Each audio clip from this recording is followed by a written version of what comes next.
Powder? Wow! Ganda daw yun, sabi ng friends ko. With quality din. Sa art ko rin yun eh.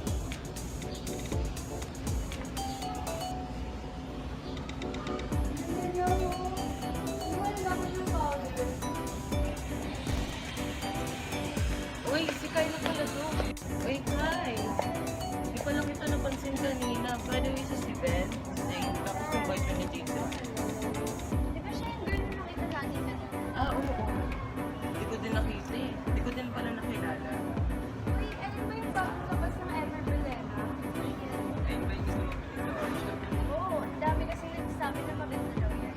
Maganda nga raw yan, pero FDA approved ba yan? Yes, it's FDA approved. Blur-blurring effect din siya pag ginagamit ko. Pwede mo i-try para sa girlfriend mo. O, ito yung try mo. Sige. Oo nga, ang ganda.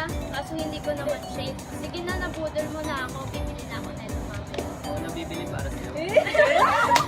Averbelana powder allows to prevent the skin from shining throughout the day, and it has blurring effect.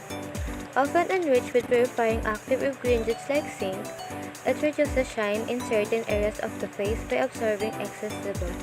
It also sets the foundation or tinted serum as well as the blush applied on the cheeks.